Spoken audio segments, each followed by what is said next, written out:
So it looks like we got a package from the UK. Nice. Before that came, I had already removed the rear suspension. As you can see, the components are on the ground. And then I'll do the two front forks whenever time permits. But for now, I'm going to install the rear suspension and see how that goes. Also, because they had run out of seal drivers, the 43 millimeter seal drivers that they have on their webpage, I decided to buy the Tusk one on Amazon. So I'll be using this to install the front fork internals. So not only does Rally Raid ship very fast, I bought this on the 11th, and today's the 13th of November, and it's already here. Sometimes they ship faster than some domestic companies even. So very happy, and they pack it really well too. So let's go ahead and open this up. So here's the rear shock, and of course I got the hydraulic dampening adjuster, or what is it? The preload adjuster, I think it's called. Looks very beefy. I know there are a lot of videos already online comparing this to the stock one. Now, if I can find the stock one, let me show you. All right, here's the stock one. It was in the trash. I had to dig it out. But there it is. So let's compare it from the eyelet on the top to the bottom. So it's a little bit shorter than the stock one. But because it won't have sag, it's going to have the same seat height pretty much.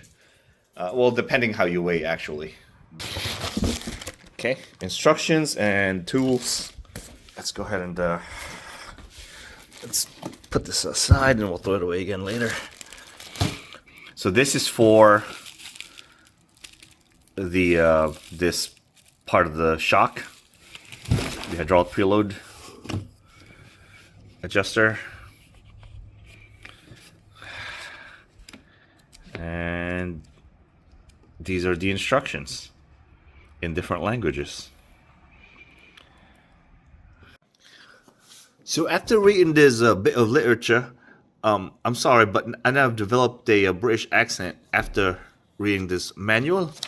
I've come to realize that there isn't instructions on how to install this thing, only how to set it up. All right, stop. Let me drop that. So I guess I'm just left to figure this out on my own. Yeah, that's the owner's manual, not the installation guide. Doesn't come with an installation guide? That's strange. Maybe it's so simple that they did not include one. So let's start first with this. Where does this go then? I know it's here somewhere.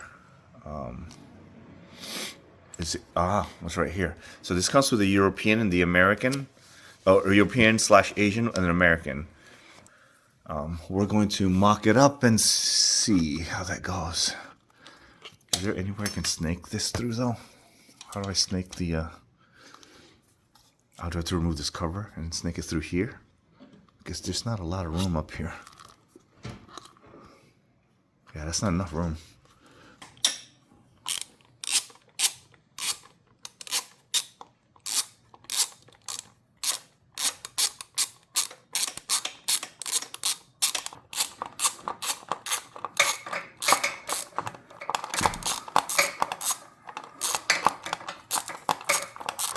There we go.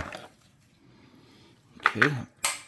So now I'm gonna kind of mock this up, see where this belongs. That's the US version. You see here, this collar. There's a flat spot if that faces the front. So I noticed that this is completely perpendicular. Or sorry, yeah, this is perpendicular to this, the eyelet of the top mount. That tells me it goes that way. So we're gonna do this in real time. Okay. Let's go. Oh, this is tricky. I mean, I don't have big hands, but it's still tricky.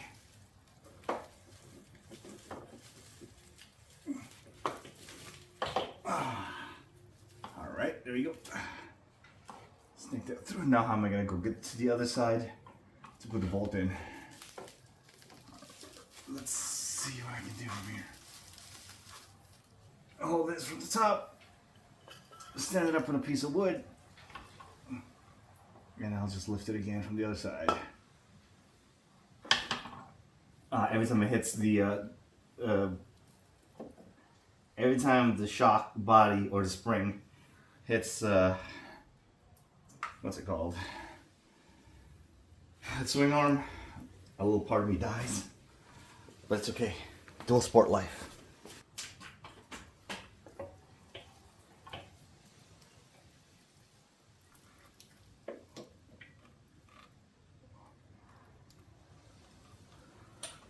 All right, threading through the bolt. Oh yeah, got it. Yes, yes, Lord. Okay. I really should take off this negative terminal, but we're doing it. All right.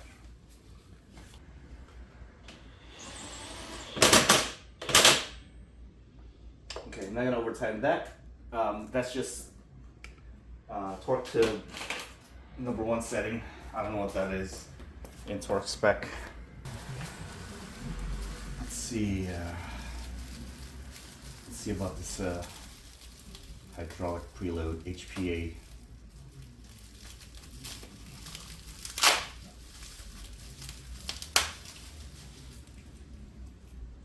How do we mount this thing?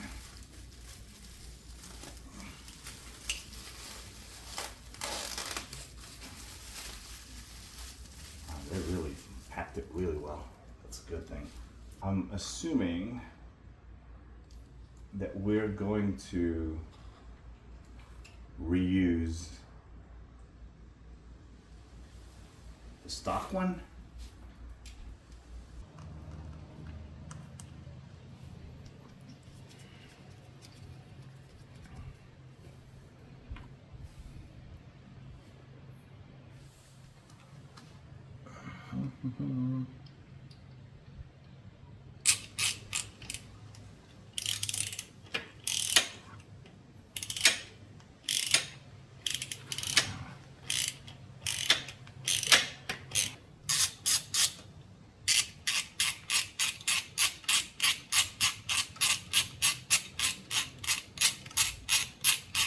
Yeah.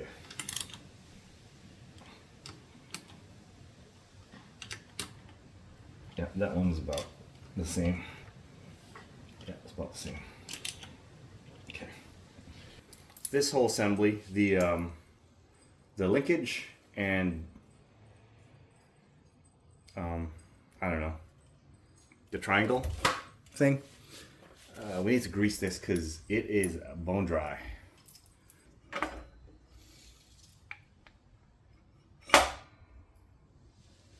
Take that, baby. And grease it up. See if I can just, I can kind of fit my finger in there. Let's see.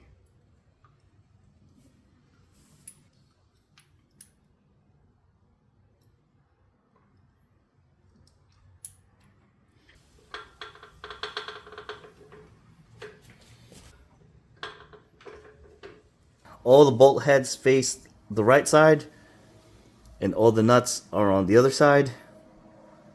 We're gonna torque these down. I don't know what the torque specs are, but we're just gonna guesstimate.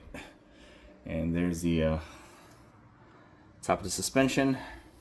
Show you the other side.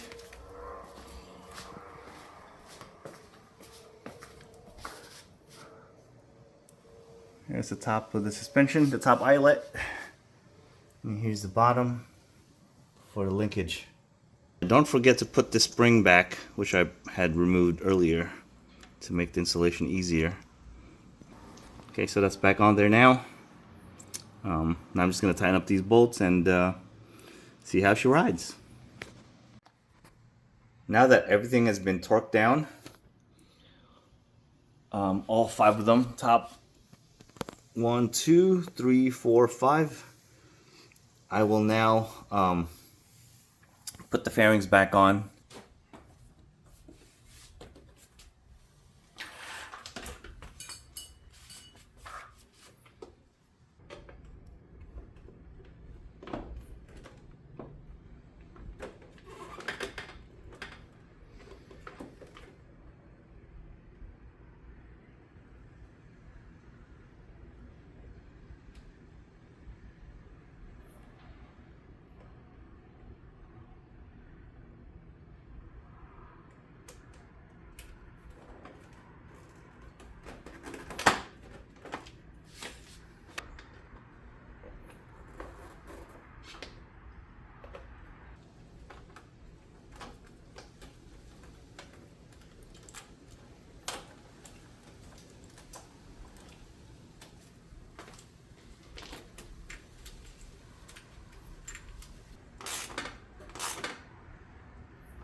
Just to show a little better how it looks now. Now I'm 5'9" and my inseam is like my legs are a little longer than my body, so I think my inseam's like 31, 32. I can tell already that it's right below my hip bone, way below my hip bone actually. And yeah, it's a lot lower just looking at it. I have to put the kickstand away immediately or else it'll hit the ground. Even though it doesn't have a lot of sag, it'll hit the ground right away because it's, I can see why now they say get shorter kickstands because the bike is a little more upright.